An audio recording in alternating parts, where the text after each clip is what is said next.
Halo semuanya, gimana kabar kalian? Semoga semua dalam keadaan sehat walafiat ya. Kembali lagi bersama saya di Kisah dan Cerita. Sebelum kita mulai kisah kali ini, alangkah baiknya kalau teman-teman mendukung channel ini dengan mengklik tombol like dan subscribe yang ada di bawah. Jika sudah, terima kasih. Episode kali ini dibuka dengan kalimat besar, perdana ke Mansion Albert. Mimpi apa semalam Tania? Hingga malam ini statusnya langsung berubah menjadi istri siri Albert, CEO sekaligus pemilik tempat dia bekerja. Sebenarnya dalam kamus hidup, Tania tidak pernah menginginkan menjadi istri kedua siapapun, walau dia suka dengan pria tersebut. Ayah Hans terlihat tertunduk ketika telah menikahkan putrinya dengan pria yang membeli putrinya.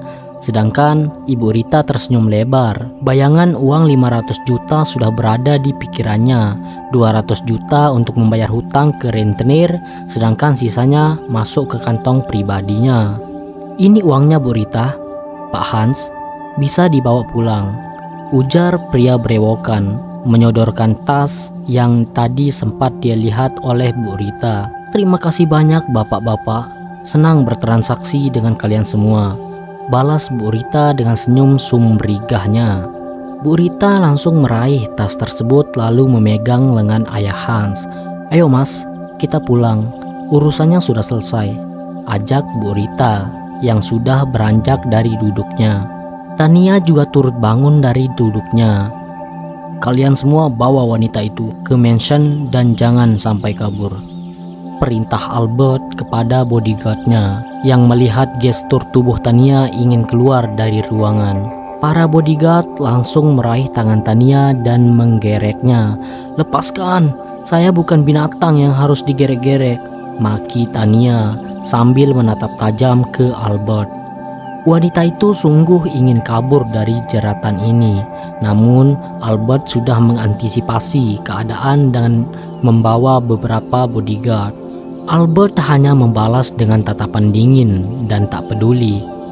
Ayah, ibu, aku akan selalu ingat perbuatan ini. Aku akan mengingatnya sampai aku mati, seru Tania sebelum dibawa keluar. Oh iya, perlu diingat, jika Tania berani kabur sebelum melahirkan anak buat saya, maka kalian berdua akan kena denda 2 kali lipat dari uang yang malam ini kalian terima, ancam Albert dengan suara tegasnya. Dan hal itu membuat ayah Hans dan Bu Rita terbelalak saat itu juga. Sedangkan Tania yang masih berdiri tak jauh dari pintu hanya menyeringai tipis. Tuan Albert, saya akan menjamin Tania tidak akan kabur dari Tuan, balas Bu Rita buru-buru. Saya pegang ucapan Anda, sahut Albert. Pria itu langsung meraih lengan istrinya Marsha dan mengajaknya keluar dari ruangan VIP sebelum Hans dan Rita keluar terlebih dahulu. Tania sudah digiring oleh bodyguard Albert menuju salah satu mobil mewah milik Albert. Kemudian dia dipaksa untuk masuk ke dalam mobil tersebut, sedangkan Albert beserta Marsha naik mobil mewah miliknya yang lain. Di dalam mobil terlihat Marsha menaruh dagunya di bahu suaminya. Sayang, sebenarnya aku tidak rela kamu menikah lagi, imbuh Marsha. Marsha kembali menitikkan air matanya. Sesungguhnya hati tidak rela jika suaminya menikah kembali, tapi ini harus diterima karena dirinya belum siap mengandung benih suaminya. Belum siap tubuh indahnya berubah menjadi jelek akibat mengandung. Dan satu hal lagi, karirnya sedang menanjak berkat dukungan suaminya sebagai salah satu agensi production house yang menaungi karir Marsha. Ini hanya nikah sementara Marsha.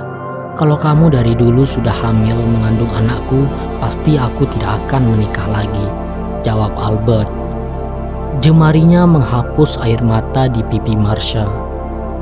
Maafkan aku sayang, aku sudah terlanjur menekan kontrak kerja dengan klien, jadi aku harus menunda untuk memiliki anak, balas Marsha dengan nada menyesal serta isak tangisnya. Karena kamu lebih memilih pekerjaanmu Jadi jangan salahkan aku memilih jalan yang lain. Kamu tahu kan, aku menginginkan anak dan ini sudah terlalu lama aku menunggu. Jadi turutilah permintaanku kali ini, ujar Albert. Baiklah suamiku, tapi ingat, saat berhubungan intim dengan wanita yang Kak Albert beli, jangan pakai hati. Dan ingat, saat sudah positif hamil, tidak ada lagi hubungan intim.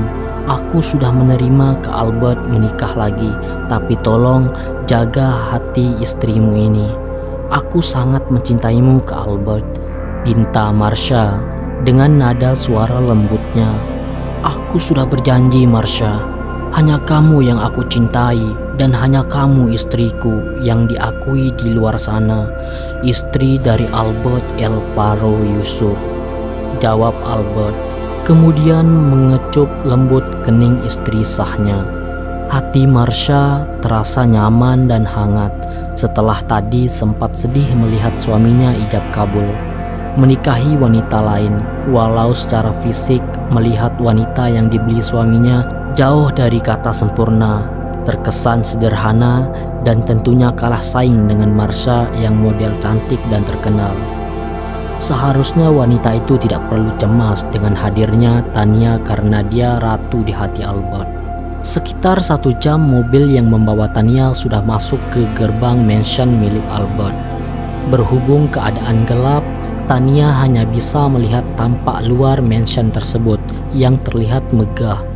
Inilah perdana wanita itu menginjak mansion bosnya, tapi bukan sebagai karyawan Maxindo, tapi sebagai istri kedua sirihnya. Mobil sudah berhenti di luar lobi mansion. Salah satu bodyguard membukakan pintu dan terlihat di luar seorang wanita paruhbaya dengan pakaian kemeja berwarna putih dipadu rok sepan berwarna navy menyambut kedatangan Tania.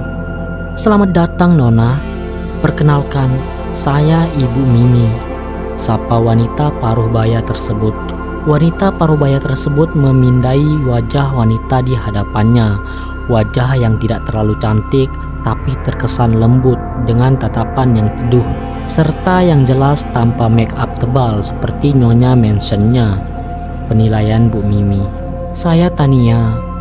Silahkan Nona Tania, saya akan mengantar ke kamar Nona, pinta Bu Mimi sambil menunjukkan pintu masuk.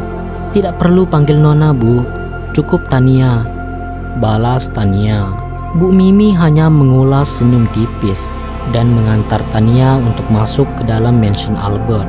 Kesan pertama Tania masuk ke dalam mansion Albert jelas terpukau, terpesona, dan membuat kedua netra Tania terbelalak dan membulat dengan sempurnanya. Begitulah ekspresi wajah Tania ketika masuk ke dalam rumah orang kaya. Maklumlah, Tania bukan orang kaya, hanya kaum rakyat jelata. Seperti kita-kita ini, Tania masih mengikuti langkah kaki Bu Mimi, yang kini mereka sudah berada di bagian belakang mansion melewati dapur. Ini kamar kamu Tania. Mimi membukakan pintu kamar tersebut. Wanita itu tersenyum kecut melihat kamar yang akan ditempatinya. Bukan kamar tamu, tapi kamar pelayan. Kalau bisa digambarkan, hanya ada ranjang ukuran nomor 3 dan lemari 2 pintu. Namun untungnya kamar mandi ada di dalam kamar. Status boleh saja istri siri dari Albert, tapi rupanya pria itu menepati istri sirinya di kamar yang sama dengan pelayan yang lain. Tapi Tania tidak ambil pusing dengan hal itu.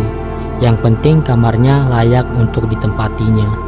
Jika ada yang dibutuhkan, kasih tahu ke saya, ujar Bu Mimi. Tania melihat baju yang masih melekatnya serta tas bahu yang dibawanya. Dia datang tidak membawa segala kebutuhannya. Bu Mimi, saya tidak membawa pakaian. Boleh saya pinjam baju Bu Mimi? Atau bisa tidak saya keluar dari mansion ini? Tanya Tania. Baru saja bilang mau keluar dari mansion Albert, tiba-tiba wajah Tania kena lemparan plastik yang berisikan baju. Sementara kamu bisa pakai baju yang aku lempar tadi, ucap Marsha dengan berkacak pinggang. Tania membungkukkan punggungnya dan menarik plastik baju tersebut dengan perasaan kesal. Tania, perlu kamu ingat, ini kamar kamu sama dengan para pelayan di sini, dan jangan beranggapan kamu adalah nyonya mansion di sini. Kamu hanya wanita yang dibeli oleh suamiku, dan tugasmu hanya hamili dan melahirkan. Selebihnya kamu sama seperti yang lain, yaitu sebagai pelayan. Sarkas Marsha. Nyonya Marsha, saya tidak pernah menginginkan menikah dengan Pak Albert. Tidak pernah, sanggah Tania. Dan perlu Nyonya Marsha ketahui, saya masih memiliki pekerjaan di luar sana. Saya datang ke sini dipaksa. Saya menikah dengan suami Nyonya juga dipaksa, bukan keinginan saya. Agak meninggi suara Tania dengan emosi yang menggebu-gebu. Keluar dari rumah yang tak nyaman, rupanya sekarang dia masuk ke kandang singa betina. Malang sekali nasibnya, pikir Tania. Tapi tetap saja, kami telah membelimu dari kedua orang tuamu senilai 500 juta. Kamu dibeli untuk menjadi budak kami, balas Marsha dengan tatapan sinisnya.